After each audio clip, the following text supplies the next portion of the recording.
This tiny 10-watt engraver claims you can create projects right from your phone, no computer needed. And honestly, I kinda love that already. Let's put the AlgoLaser Pixi to the test and see if it's actually worth adding to your maker setup. Quick disclosure before we dive in. AlgoLaser sent me this Pixi unit to review. They didn't get to see this video beforehand, and everything here is just my hands-on experience. Years ago, I backed the first LaserPecker on Kickstarter. It was fun for quick wooden and cork coasters, but it was very much underpowered. Pixi, on the other hand, feels like what those early compact engravers were trying to be, but with more power, safety features, and an actual enclosure. Pixi has 100 by 100 millimeter engraving area, so it stays compact but still fits things like coasters, tags, patches, and most small project pieces. It also handles materials really well. The 0.03mm laser spot gives you crisp, detailed results across over 300 materials, and it supports reverse engraving if you want higher contrast on tougher surfaces. You can even work with taller objects up to 134mm thanks to the adjustable Z-axis.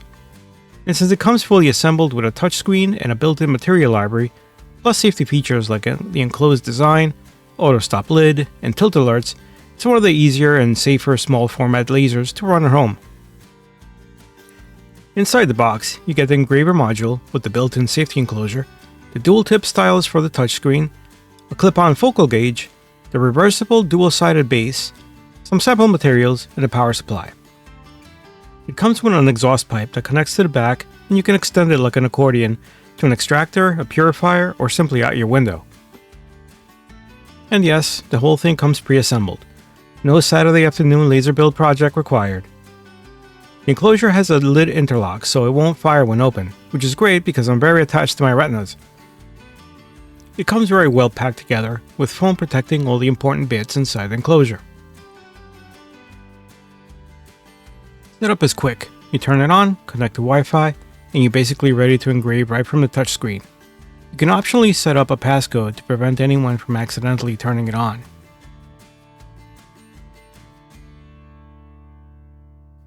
There's a few options available right from the touchscreen. AlgoSketch lets you draw directly on your phone or tablet. We'll see a little bit of that later on. It's a lot of fun, especially for kids to be able to have their ideas brought to life. AlgoType gives you quick text layouts if you're doing labels or tags. For my first test, I kept it simple and picked one of the built-in artwork images, this little panda. Just tap, position, and hit start.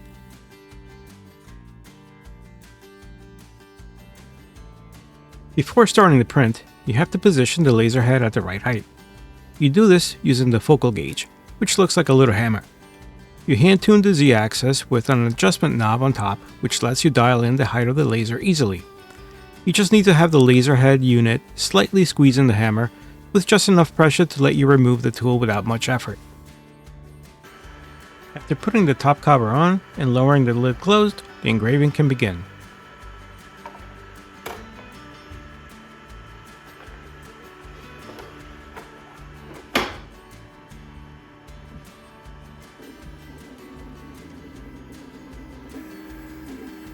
You can track its progress and expected time to completion right from the touchscreen.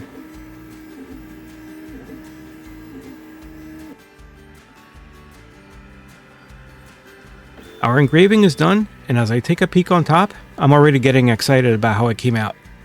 Let's flip the lid and do the big reveal. For our very first engraving, this looks absolutely fire. No pun intended. There's a slight bit of overburn around the edges of the design, but this is a totally uncalibrated engraving and I did not touch any settings. There's a 3D effect here because some of the deep black areas have taken away more material, causing it to have dips in it, giving a really nice depth effect. This is a total success. I love it. If you're using the mobile app, you can run everything wirelessly as you're about to see. The app contains a number of ready-to-print clip art in their built-in library, but for my next test, I was itching to do something more interesting. I wanted to compare this to the compact engraver I used years ago, the first LaserPecker from Kickstarter. That was my first introduction to laser engraving, and I've only ever used their very first model from back in the day. There was a company logo coaster I had made, which I had to really tweak a lot, and it took a lot of tries to get somewhat right. I wanted to see how well I could do it now with the Pixi. Let's see how it does with this grayscale logo. The app lets you tweak size, position, and adjust quality and image properties like brightness, contrast, and white threshold. There's a preview button which moves the laser head and pointer to show you the outer edges of your design on the engraving bed so you can adjust your material position or the size of the design to fit your material. When you're done adjusting, you simply hit start and your engraving will begin.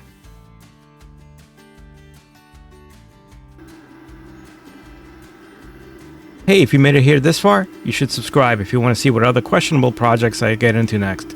I got a big one coming soon too. Back to engraving. You can keep track of what layer the laser's on by looking at the app status. If you notice the little arrows on the side of the image, you can see where it's at in the engraving. You can also see the estimated time here too. The engraving is about to end, and by what I can tell peeking through the top, it's going to be great. Well, that's wrapping up. Let's take a look at my old versions that I created back with the original LaserPecker. The one on the left is one that I had to stop midway since I noticed that none of the details of the moon background were getting engraved. The second one I managed to tweak the image enough so that the majority of the image came in. That one looks decent. Let's see what this new one by the Pixi looks like. This is fantastic. The Pixi version is drastically sharper, cleaner lines, deeper burn, and none of the fuzzy haloing I got on the first gen LaserPecker. It's a huge quality jump. One thing I forgot to mention and something I noticed later, this is still in 3-watt mode, so even if you're considering the lower end model, you can get some really amazing quality coming out of your machine. I'm really happy with how this came out, particularly since I did very little tweaking on the original image. Let's try something new now. I handed the phone over to my daughter, who proceeded to draw a doodle about her current favorite band, Cat's Eye. I could have asked her to draw on the Pixi's touchscreen, but handing over my phone was just easier. If you have a Pixi on a kiosk, this is a great way to attract people and have them make their own custom items. There's one screen here that I'd like to show you, and that allows you to change some of the engraving properties. You can change the engraving mode, which is how the engraver handles shading, and quality.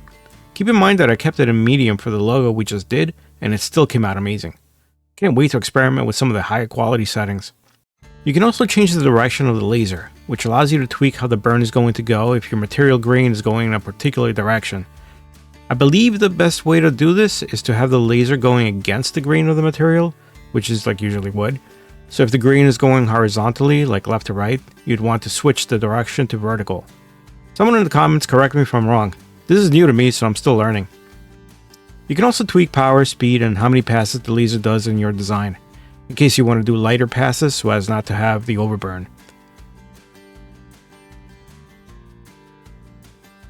We sent this straight to the Pixi, and you can see here a couple of the safety features at work.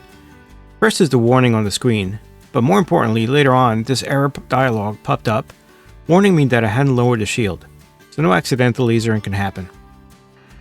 Let's see how the engraving looks.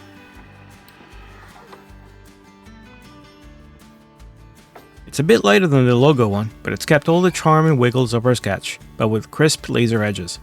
She's as excited as a 9-year-old can get, and is going to show all her friends what she made. The next thing I wanted to try was to see the Pixi's cutting ability. To do so, I needed to flip the bed plate over. There's no included documentation on how to do that in the materials, but it's not very hard to figure out, since they do include the tool for it. There's 4 hex screws that must be removed with the tool and reinserted once you flip it over. It's just that simple. Once they're tightened up, you're now ready for cutting. My original plan was to connect it to Lightburn and run a cut job from it, but even after getting Lightburn to control the Pixi, I could not dial in the settings to perform a cut. It just kept engraving. So I decided to use one of the included designs instead and use one of the many plywood coasters I have.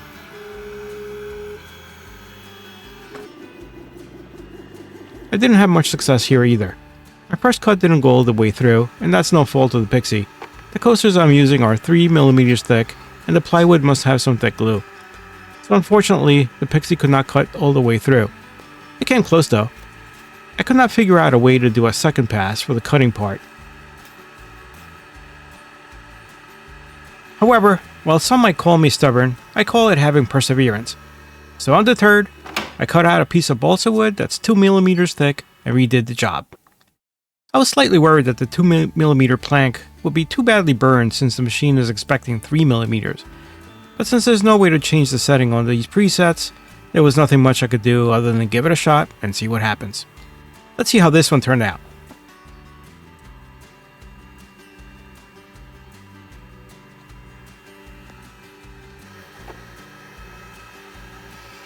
Well, will you look at that now? That just popped right out like it's supposed to. It's perfect. No overburn or anything bad. Let's make use of the other side of this wood and cut something else out. But before we see how this attempt turned out, let me take a moment to talk about venting. For the previous cut jobs, I was attempting to connect to Lightburn and run some jobs through there, choosing my own designs and sending it through the software. I still want to do that, so if you want to see me attempt that, please subscribe to the channel to see more laser videos. Anyway, to connect to Lightburn, I have to connect the Pixi to my PC, which is in my quote-unquote workshop, aka my basement.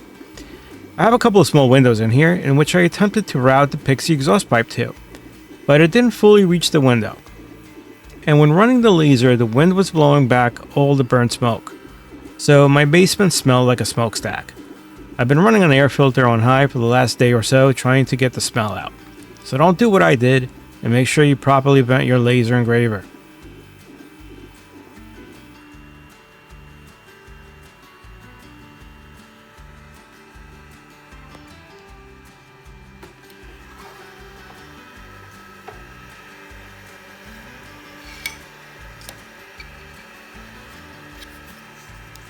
Let's take a final look at both these cuts.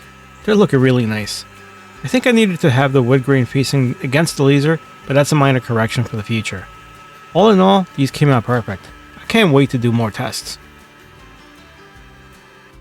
So finally, let me give you my thoughts. The Pixi has all the safety features you'd want. Lid interlock, tilt protection, fault alerts. Basically, if anything weird happens, it tattles on you like a responsible machine should. There's a single start pause button for quick repeat jobs, a reversible base for flat versus raised materials, and that clip-on focal gauge is more handy than it looks. The built-in exhaust system helps keep the enclosure clear and smoke-free while you're engraving, but heed my warnings about venting. Some of the pros. Touchscreen plus mobile app mean no PC needed for many jobs. It's fully enclosed and has safety interlocks. It's got excellent engraving quality for wood, leather, and other materials. The built-in artwork library and text presets are great, though it could use additional fonts to be included. It's got reverse engraving support. Lightburn compatibility, though I could engrave with it, I couldn't figure out how to do a cut with it. But that's probably on me. It comes pre-assembled out of the box. It's got the exhaust port, plus over-the-air updates. Some of the cons now.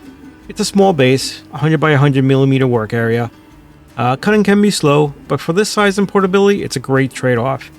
You may run into some materials that are a bit tougher to cut through, requiring multiple passes. It's still not a big deal. Also in the cons category is the lack of instructions on how to get it to work properly with Lightburn. There are some things included into the manual on how to connect it, but it doesn't go into some of the details as to how to properly configure Lightburn to do engraving or cuts. Now who's it for? Well, I think the Pixi is great for makers, small Etsy sellers, or anyone really who wants a compact engraver that's actually safe and polished. Beginners can run it with the app, and more experienced users can unlock everything in Lightburn. Overall, the AlgoLaser Pixi feels like a mature, compact engraver. It's not a gimmick, not a toy, but a genuinely capable little machine for small projects. I'm going to use the hell out of it, so expect to see more videos with it. If you want to check it out, I'll have my affiliate link down in the description. Doesn't cost you anything extra, and it helps support the channel so I can review more tools like this. A big thanks to AlgoLaser for sending me this unit to review.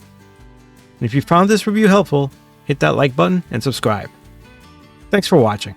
I'll see you in the next one.